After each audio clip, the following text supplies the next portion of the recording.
As we look at the second generation small molecule inhibitors and we compare those to our CB1 inhibitor, Nimacimab, there's something that's clear, and that is the peripheral restriction. While certainly those next generation CB1 inhibitors are better than, say, rimonabant, for example, they still have an element of leakiness in the brain. And so we've looked at this carefully. We run a series of non-human primate studies where we've looked at the distribution throughout the periphery and in the brain.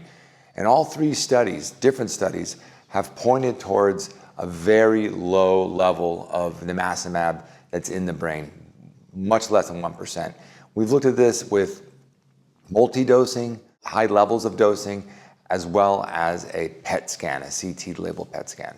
And all three of these independent studies point to one theme, and that is true exclusion in the periphery without any or very low levels, quite frankly, near limited detection levels of nimacimab in the brain.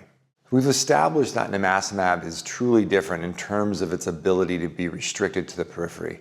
One of the questions we are often faced with, and something that we wanted to get the answer to, is can this level of restriction lead to meaningful weight loss? Of course, we're waiting for that phase 2 data. We're very excited to see that clinical result.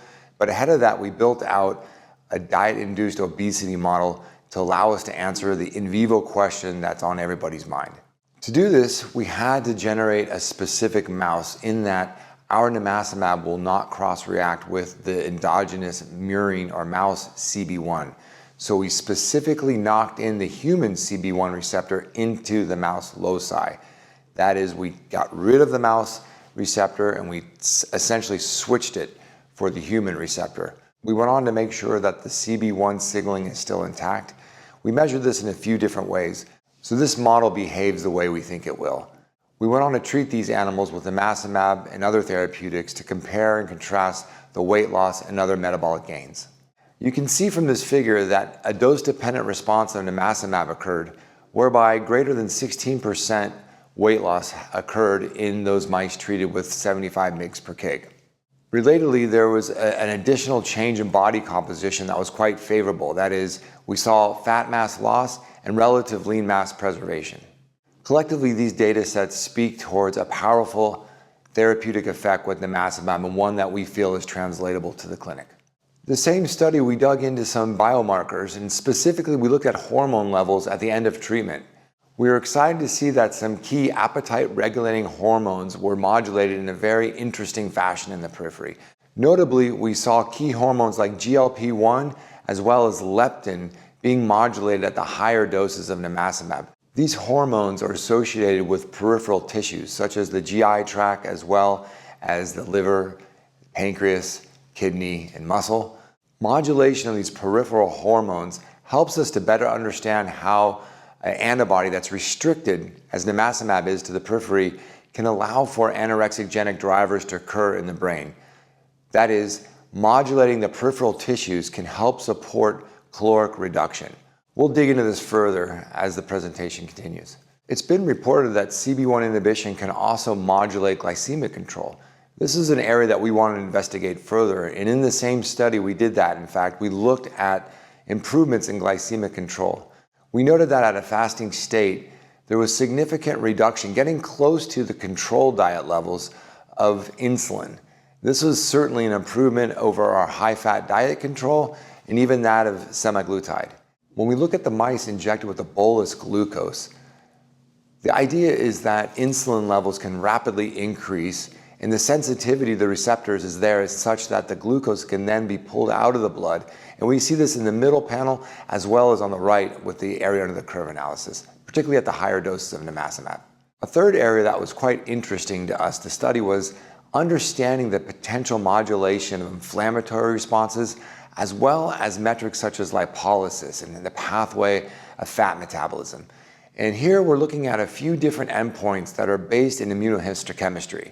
On our left, we can see that there was a significant reduction in a particular immune subset known as macrophages. The macrophage density measured in the white adipose tissue was significantly reduced at the higher doses of nimacimab. This is in stark contrast to the control and even semaglutide treated groups.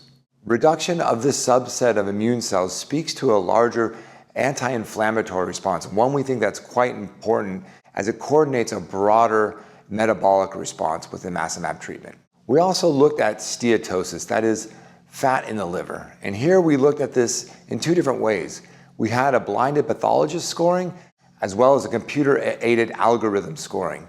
You can see in both instances there was a significant improvement in the levels of steatosis, whether measured through the computer-aided algorithm or through the blinded pathologist scoring, both demonstrating that nimacimab can do an excellent job of reducing steatosis. We repeated the initial DIO study with an independent laboratory. This second repeat study demonstrated a very similar magnitude of weight loss. Additionally, the body composition data was also very much in alignment with the initial study, and that is predominant significant fat mass with relative lean mass preservation. This speaks to the rigor of both our models and nimacimab as a therapeutic molecule. In this repeat study, we looked a little bit more closely at food intake. And here you can see that not only did semaglutide reduce the caloric intake as one might expect, but we saw that nimacimab also had a significant reduction in caloric intake. Not quite to the same magnitude as semaglutide did, but still notable reduction in food intake. And this brings us back to the hormone data that we think is critical in helping to support this anorexigenic driver. However, nimacimab is able to drive additional mechanisms that allow for weight loss to occur beyond these anorexigenic drivers.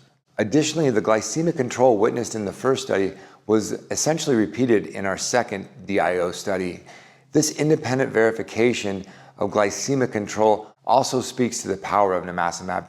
While there is certainly some overlap in the incretin-based mechanisms, namely the anorexigenic drivers that we uncovered in our initial two DIO studies, it's clear that there are additional mechanisms that are orthogonal to incretin-based therapeutics.